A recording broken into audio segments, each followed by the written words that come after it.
Russian president Vladimir Putin Iran president Masoud പെസഷ്കിനുമായി ഒപ്പുവെച്ച നിർണായക കരാറിന് പാർലമെന്റിന്റെ അംഗീകാരം കിട്ടി. പുടിൻ നടപ്പിലാക്കിയ തന്ത്രപരമായ പങ്കാളിത്ത കരാർ ഇറാനുമായി ദേശീയ സുരക്ഷ, സമാധാനപരമായ ആണവോർജം, ഏകപക്ഷീയമായ ഉപരോധങ്ങൾക്കെതിരായ സംയുക്ത പ്രതിരോധം തുടങ്ങി ഒന്നിലധികം മേഖലകളിൽ ശക്തമായ ബന്ധം കെട്ടിപ്പടുക്കുന്നതിന് വേണ്ടിയുള്ളതായിരുന്നു. മൂന്നാം കക്ഷികൾ പ്രാദേശികവും ആഗോളവുമായ വെല്ലുവിളികൾ ഉയർത്തുകയും ഇറാൻ, റഷ്യ രാജ്യങ്ങളുടെ മേൽ സമ്മർദ്ദം ചെലുത്താൻ ശ്രമിക്കുകയും ചെയ്തതോടെയാണ് ഉടമ്പടിക്ക് അന്തിമ രൂപം നൽകിയതെന്ന് വിദേശകാര്യമന്ത്രി സെർജി ലാവ്റോവ് ചൂണ്ടിക്കാണിച്ചു.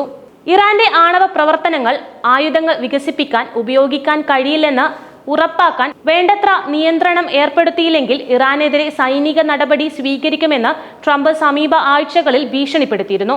ഇറാനും പ്രമുഖ ലോക ശക്തികളും തമ്മിലുള്ള 2015 കരാറായ JCPOA അത്തരം ആയുധവൽക്കരണം തടയുക എന്ന ലക്ഷ്യത്തോടെയായിരുന്നു. എന്നിരുന്നാലും ട്രംപ് തന്റെ ആദ്യ ഭരണകാലത്ത് കരാറിൽ നിന്ന് പിന്മാറുകയും ചെയ്തിരുന്നു.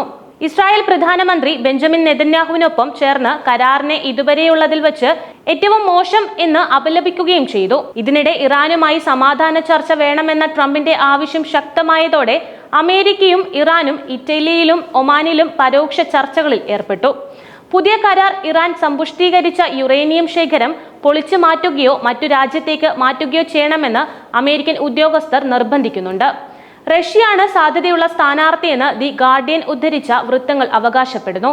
അതേസമയം 2018 JCPOAയിൽ നിന്ന് പുറത്തുപോയതിന് സമാനമായി പുതിയ കരാറിൽ നിന്ന് പിന്മാറിയാൽ അമേരിക്ക കടുത്ത പ്രത്യാഘാതങ്ങൾ നേരിടേണ്ടി വരുമെന്ന് ഇറാൻ അറിയിച്ചിട്ടുമുണ്ട്.